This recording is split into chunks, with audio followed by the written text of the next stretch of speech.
Well. So, now that we can settle down, I wanted to talk about experiencing balance today. Anyone interested in how to experience just a little bit more balance in life? Oh, not anyone here, I know. I mean, but we've mastered these principles. But I mean, it's interesting to know so we can help all those people out there, right? I can honestly say that this idea of balance and how to have a greater experience of it is something that has come up for me many times in life, that I've had tremendous healing in this area, and that the universe keeps reminding me that there's so much more for me to learn.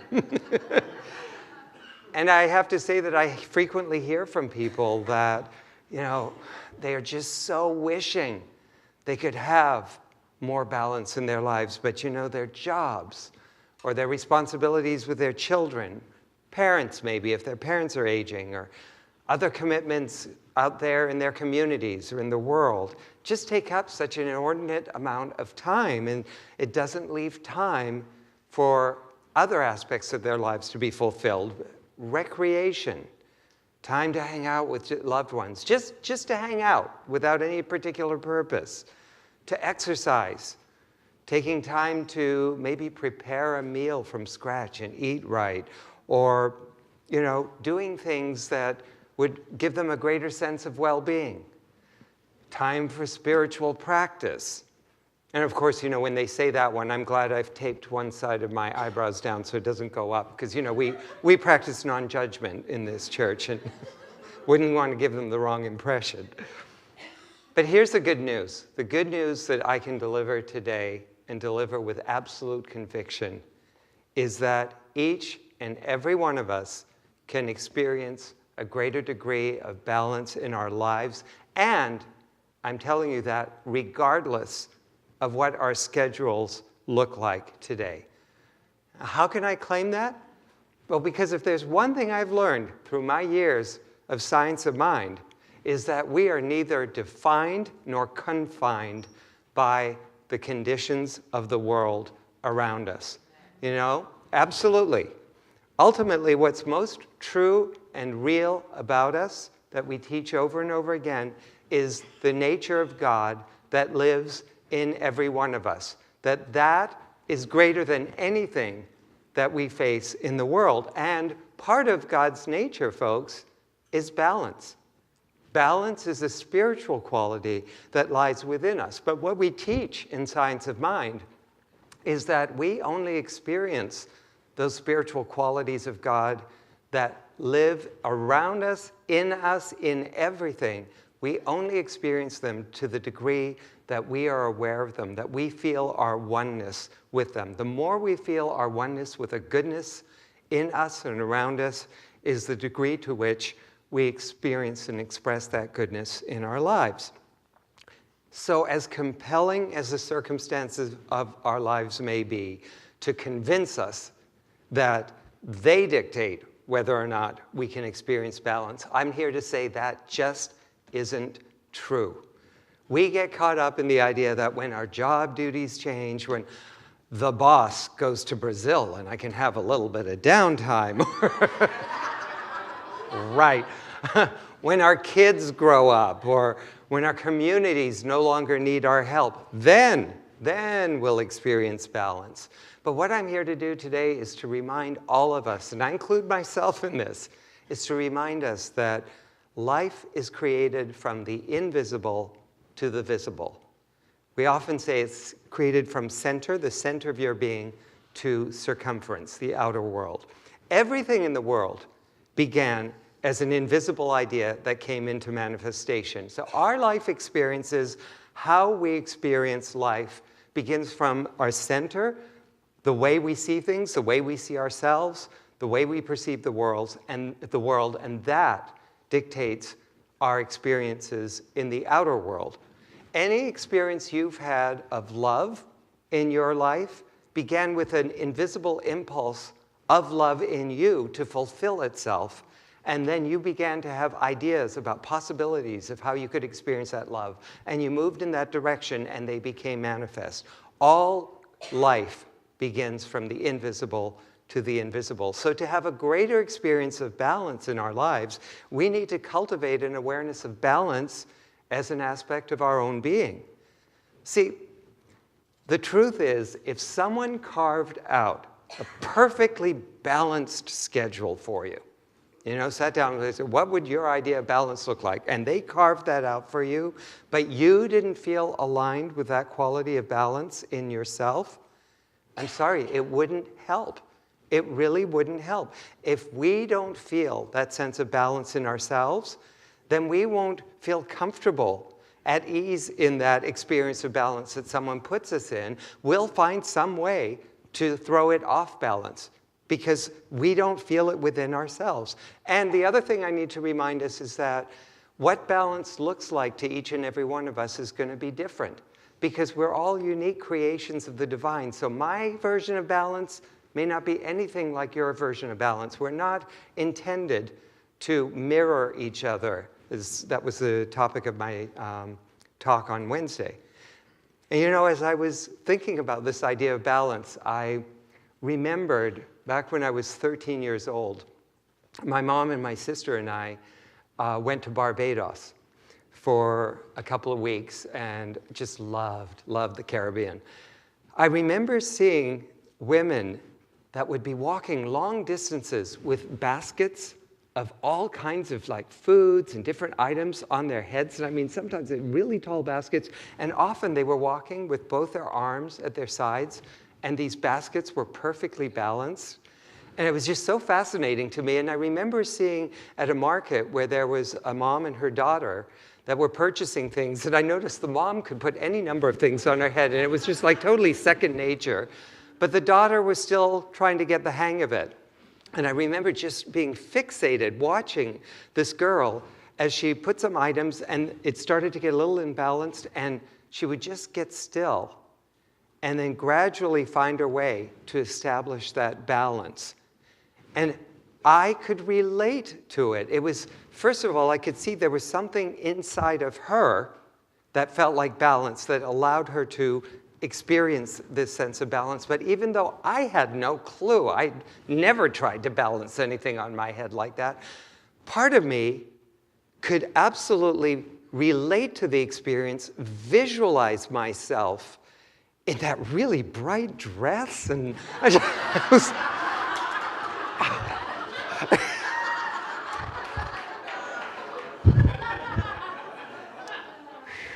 balance. I could relate to the sense of balance. The balance in me could relate to what she was experiencing there. And, it's that reminder that it comes from the inside first. Now, there are two basic mindsets that we let people become aware of that actually inhibit our experiences of that divine nature in ourselves.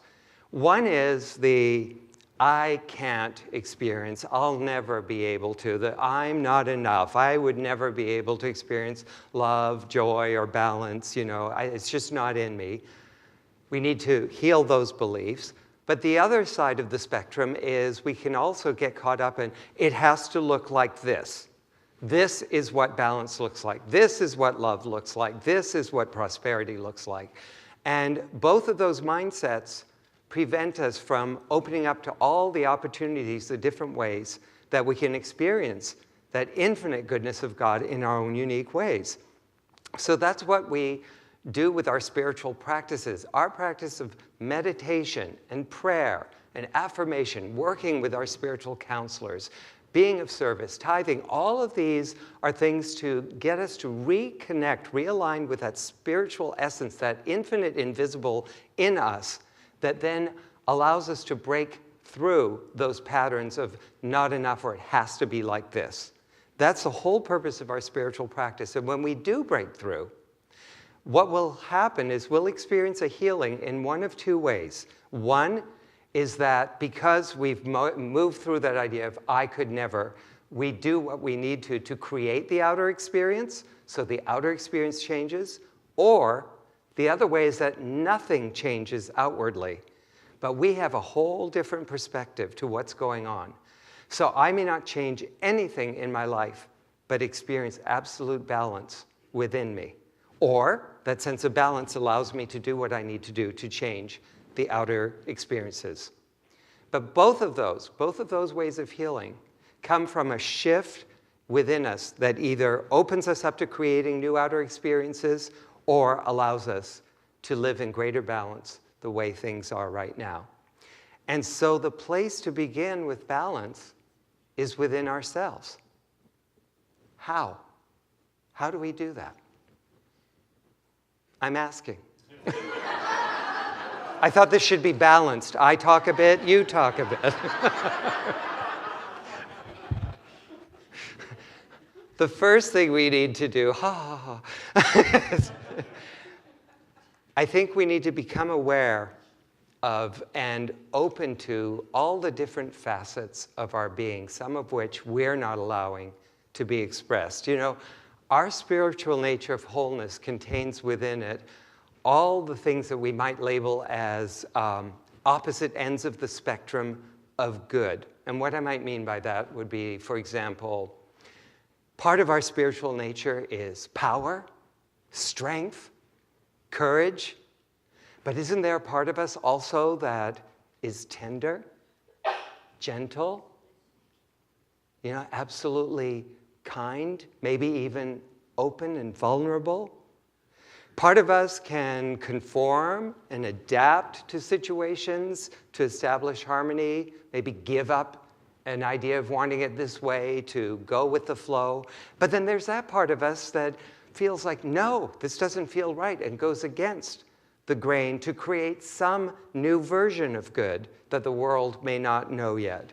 Part of us seeks to be animated and active, in motion, to speak out, and another part of us needs to be still and to just simply take in. Part of us just needs to listen. And if different parts of us are being suppressed, part of us starts to feel out of balance, which leads to the behaviors that create imbalance in our outer life. I remember hearing when my brother was going to start, my older brother, Jean-Antoine, his name was Jean, but my father's name is also Jean, so to differentiate between the two, we used my brother's middle name, Jean-Antoine. So he was going to go to grade 1, and my mother said, he had been a really, really good kid. I mean, every young kid gets into mischief, but overall, he knew how to respect and obey the rules, and was pretty easy. She felt he was, she was really lucky. That was her first. We won't talk about the second. But when he was getting ready to start school, she emphasized to him, now, Jean-Antoine, when you're in school, you have to be very, very good. You need to be very, very good. And so he knew what very, very good meant: obey all the rules, respect the teachers. And when he went to school, I guess he was very, very good. But what my mother found was a couple of weeks later, she had this terror on her hands. When he was home, he was just awful, getting into mischief like crazy, disobeying. And finally, she pulled him aside one day and said, Jean-Antoine, what happened to my little boy? You're such a little terror. And he looked at her and goes, well, Mommy, if I have to be very, very good when I'm at school, then I have to be very, very bad when I'm home. And my mom saw some wisdom to that. She saw that, it's important for a child to learn to respect the rules, but a kid also needs to be a little bit mischievous to find their own way in life and to find their own way of expressing. So she made a deal with my brother. She said, how about you be a little bit bad at school and a little bit bad at home? And that seemed to work things out. In thinking about this too, I'm a big, big, big follower of His Holiness the Dalai Lama. His writings, hearing him speak, being anywhere near his presence is just something that I'm very drawn to. And I was thinking about his life. And here is a man that is dedicated to spending his whole life trying to save his people from annihilation. I mean, this is pretty heavy stuff. He has witnessed some incredible atrocities in his life. He is extremely busy, and yet one thing people will say over and over again, and my experience when I've been anywhere near, hearing him speak or whatever, is that this man just exudes balance and poise. And if you look at his life, he spends 4 hours a day. He gets up at 4 in the morning to meditate for 4 hours, to spend 4 hours in silence. And then the great portion of his day after that is spent with people. But then watching him, you can see that he is, on one hand, contemplative. He can be serious. But then there's this incredibly childlike playfulness about him that he will just giggle and laugh. Sometimes he's gregarious. And other times, he's just a presence of quiet and listening. And while he can be a source of great, great wisdom, I've seen him at times just say, oh, I know absolutely nothing about that, and be absolutely curious. Basically, his ego is free of the need to be a certain way. And I think that is what allows us to experience our own version of balance. I look back about 30 years ago, in my corporate job when I was fairly new to management. And I realized at that time when I could tell you my life was so out of balance. I was the manager that could get things done, that could bring people together. My team, I ran a 24/7 help desk, and I could bring my team together, and we accomplished the impossible for the company. And as much as I enjoyed this sense of contribution, I also felt trapped in not being able to just kick back if I wanted to, or trapped in that I could never reach out and ask for help because I was the source of the solutions. And God forbid that I should ever say no to taking on more projects. See, I'd gotten trapped into one aspect of my being. And what that led to is I could hardly ever sit still. I was so in the mode of do, accomplish. And the one saving grace I had at the time as far as balance is that I did have a great sense of, the seriousness, the commitment of, the different projects that we got involved in the workplace. That was really important. But I also had all my life had this sense of absolute playfulness and joyfulness. So in our workplace, we had a lot of fun. So that gave me some balance to get me through those times. But overall, I'd say for the most part, I felt overtaxed and overwhelmed. And then came my Science of Mind training. Interesting that at that time in my life where I didn't have time for anything, that something drew me to find some kind of a spiritual path that would support me. And in this teaching, I learned to spend time in silence, time praying, affirming, reaching out to a practitioner, and so much healing occurred. And let me tell you, it didn't just go from one extreme to the other. My time meditating in the beginning was 2 minutes a day. Okay, 2 minutes a day, and that was hard in the beginning. But that very quickly grew to 20 minutes just by being disciplined about it and regular with the practice. And I look at those days and I compare them to years later, about 12 years ago when my mom had a stroke. And again, my life was kind of tipped over, turned upside down. There were so many things to deal with. And in the beginning, I felt out of balance, but I had these tools. And I found myself getting much more on track because I had a sense then of reach out for support.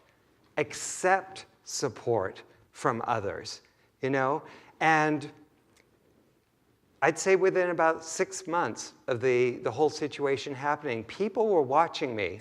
And I would not say that my life looked balanced. I had my job. I had my work here at church, as I was not here full time yet.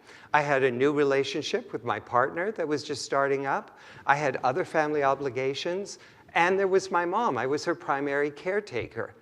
And with all of that, I was very, very busy. But let me tell you, within that busyness, I felt so balanced. And part of it is, like I said, I was willing to ask. I was willing to get support.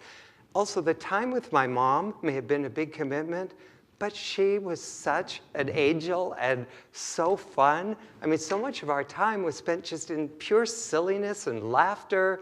You know, she had her expressive aphasia. Sometimes she couldn't get the word out, or she'd get the wrong word out, and we would just be laughing. It was playful. I was able to incorporate that element of play, and somehow feeling more balanced within, I had a greater sense of those things that I could say no to. I felt more full within me to say no to things that just didn't seem to fit in my life. I felt a greater ability to create the space I needed to get still and savor the stillness. Just sit in stillness and let myself appreciate that. And so what I'd invite us to do as we go forward this week is to examine our ways of being in the world. Examine if you tend to be more comfortable giving, for example, than receiving. Can you speak out and also listen? You know, do you tend to be more on one side than the other? Can you get involved in things, but also just kick back and do things just for the joy of doing them with no sense of purpose other than pleasure? You know, are you able to be serious at times? Serious in terms of really taking things to heart, and at other times just be totally silly and playful and outrageous? Like any other practice, you have to start where you are. But where you notice an imbalance, be gentle. How about creating more balance between the part of us that goes, see, you're out of balance, and learn to be a little more gentle and just say, oh, that might be a little area to work on. And you know, find a couple of things, just a few little things that would tip the scale in the other direction. You know, maybe be willing to ask for assistance with something that you wouldn't normally do, or maybe give a little bit of yourself in this situation. Speak up if you think you have an idea, but something that just feels like a little bit of a stretch. You know, stretch a little to make more room for God, and God takes over. There's that greater power that will take over. And so I also want to remind us that as unique expressions of God, we'll have certain aspects of that nature that are more predominant. So some of us will still be more gregarious, others more quiet. But it's just about not having those other parts of ourselves stifled. Let them emerge as appropriate to give you a greater sense of balance. And bit by bit, as you allow those unexpressed areas of your being to be expressed, you'll feel a greater inner fullness, and it'll create a greater sense of balance in your lives outwardly. So balance is an inside job, folks. But if we're willing to do the work, we can all experience it. It's your divine right, your divine inheritance. I invite you to give yourself that gift. Let's pray. So as we turn our attention inward, how grateful I am for that presence of pure love, wholeness, joy, abundance, that power and peace and gentleness that is the nature of God that lives in, through, and as all that is, that truly there is no spot where God is not. And so I know that one is living by means of me, by means of each and every being here, every being everywhere. And I know that as we come together today to know this idea of balance, there is that part of us that is in perfect balance, that is able to see itself as all the different parts of God, joy and abundance, peace, gentleness. And so I know that as we open to that, we see that greater balance emerge in its perfect way through us and in our lives. And I know that in coming together in this way, that two or more gathered energy produces much healing for us. And we let this prayer be a prayer for our loved ones, for situations in the world that draw our attention. We know that God is present in everything and everyone and revealing itself. And so we bless our church, we bless all churches everywhere, synagogues, temples, mosques, ashrams, all paths to God. And with a full and grateful heart, for the goodness, the joy, the balance that God is always. I release this word knowing it is so. I let it be, and so it is. And together we say, Amen.